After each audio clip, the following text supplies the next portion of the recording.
ஜிஎஸ்டியில் தடை செய்யப்பட்ட பகுதி section 17 subsection 5 of the CGST act 2017ல இன்னைக்கு நம்ம என்ன பதிவு பார்க்க போறோம் அப்படின்னா cosmetic surgery and plastic surgery. அதுல ஐடிசி வருமா வராதான்னு பார்த்தீங்கன்னா ஜிஎஸ்டியில் ஐடிசி இந்த ஐடிசி தடை செய்யப்பட்டுள்ளது.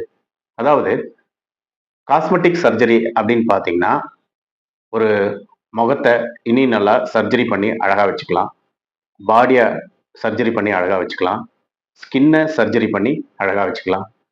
அப்புறம் அதே மாதிரி நம்ம இதெல்லாம் வந்து ஒரு நார்மலா இருக்கிற ஒரு முகத்தை மறுபடியும் ஒரு அழகை மேம்படுத்தணும், ஒரு செயல்படுத்தணும் அப்படிங்கிற பர்பஸ்க்கு வேண்டிய ஒரு ஸ்கின்னை மறுபடியும் நெக்ஸ்ட் லெவலுக்கு வச்சுக்கணும், ஒரு அழகா வச்சுக்கணும்.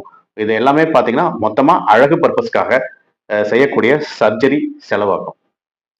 அடுத்தது பார்த்தீங்கன்னா பிளாஸ்டிக் சர்ஜரி. பிளாஸ்டிக் சர்ஜரி என்ன சிச்சுவேஷன்ல வரும் பார்த்தீங்கன்னா ஒரு உடல்ல இருக்கிற உறுப்பு இழந்து போயிட்டோம் அப்படின்னா அதை வந்து பிளாஸ்டிக் சர்ஜரி ஒரு செயல் இழப்பு ஏற்படுது அல்லது இழந்து போற ஒரு சிச்சுவேஷன் வருது அப்படின்னா அப்போ பிளாஸ்டிக் சர்ஜரி பண்ணி அந்த செலவை மீட் பண்ணுவாங்க.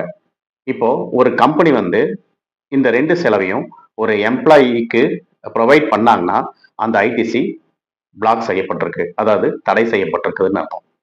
இந்த செக்ஷன்ல சொல்ல வராங்க.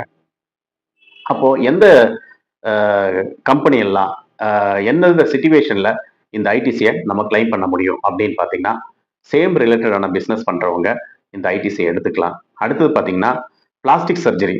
பிளாஸ்டிக் சர்ஜரினா ஒரு இழந்து போன ஒரு உறுப்பு, அந்த உறுப்பை மறுபடியும் வந்து செயல் ஏற்படுத்த அல்லது நல்ல நிலைமைக்கு கொண்டு வர பிளாஸ்டிக் சர்ஜரி பண்ணுவாங்க.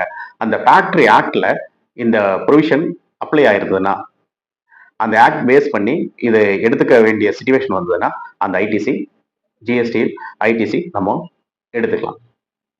இந்த காலையில் உங்களுக்கு பயனுள்ளதாக இருக்கும் நான் நம்புறேன். மற்றொரு காலையில் நாம் சந்திப்போம். தேங்க்யூ.